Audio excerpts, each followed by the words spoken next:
کی وجہ تسمیہ۔ حضرت مفتی امین صاحب پالنپوری صاحب نے فرمایا کہ حضرت مولانا قاری طیب صاحب رحمۃ اللہ علیہ نے ہمیں یہ واقعہ سناتے ہوئے بتایا کہ کیا تم جانتے ہو دیوبند کو دیوبند کیوں کہتے ہیں؟ پھر واقعہ بتایا کہ دیوبند میں ایک مندر ہے جس کا نام دیوی کنڈ ہے۔ مندر کے برابر سے ایک تالاب بھی گزرتی ہے جہاں ہندو قوم سالانہ تہوار مناتی ہے۔ وہ مندر آج بھی موجود ہے جہاں ہندو قوم سالانہ تہوار مناتی ہے۔ آج کل اس علاقے کا نام چمار چودس ہے۔ صدیوں پہلے اس مندر میں یہ رواج تھا کہ تہوار کے موقع پر ایک لڑکی کو دلہن کی طرح سنوار کر اس مندر میں رات کو چھوڑ دیا جاتا تھا۔ صبح وہ لڑکی غائب ہو جاتی تھی۔ ہندوؤں کا کہنا تھا کہ لڑکی کو دیوی لے جاتی ہے۔ اس سے سب لوگ پریشان بھی رہتے تھے، لیکن کرتا نہ کیا کرتا۔ لڑکی دینے کے لیے لوگوں میں باری لگی ہوتی تھی کہ فلاں سال تم دو گے اور فلاں سال تم دو گے۔ ایک مرتبہ اس سرزمین دیوبند سے ایک مسلمان مسافر کا گزر ہوا۔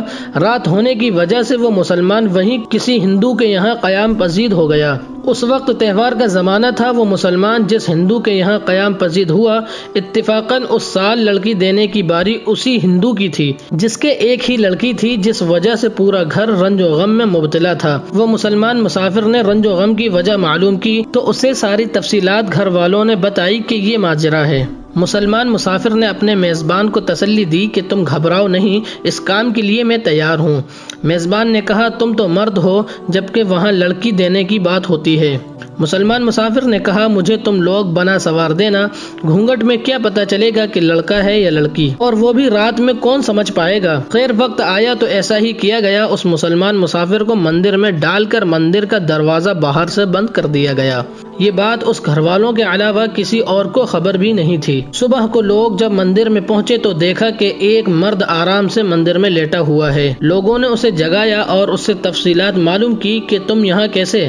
تو اس نے ساری تفصیلات بتائی اور رات پیش آئے واقعے سے بھی سب کو باخبر کیا۔ وہ واقعہ یہ ہوا کہ جب اسے مندر میں ڈال کر باہر سے مندر کا دروازہ بند کر دیا گیا تو اسے بھی ڈر اور خوف محسوس ہونے لگا کہ اب کیا ہوگا۔ وہ ذکر و اذکار میں مشغول ہو گیا۔ جب رات تاریک ہوئی تو کیا دیکھتا ہے کہ تالاب میں جو مندر کے بغل سے گزرتی ہے، مندر سے دور ایک کشتی ہے جس سے روشنی ظاہر ہو رہی ہے اور مندر کے جانب بڑھ رہی ہے۔ وہ مسلمان ڈر کے مارے قرآن مجید کی آیتیں جو بھی یاد ہوگا آیت الکرسی وغیرہ پڑھنے لگا۔ کشتی مندر کے قریب ہوتی گئی۔ جب کشتی مندر کی دیوار سے ٹکرائی تو کشتی واپس بہت دور چلی گئی۔ پھر دھیرے دھیرے مندر کے پاس وہ کشتی پہنچی۔ جب دیوار سے دوبارہ ٹکرائی تو پھر سے واپس بہت دور چلی گئی۔ اس طرح 3 بار ہوا۔ وہ مسلمان مسلسل قرآن کی تلاوت کرتا رہا۔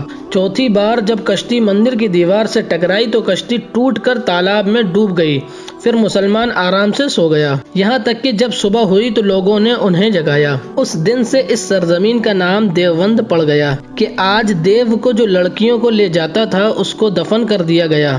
یہ واقعہ قاری طیب صاحب رحمۃ اللہ علیہ نے حضرت استاد مفتی امین صاحب پالنپوری کو سنایا تھا اور انہوں نے ہمیں درس کے دوران سنایا تھا۔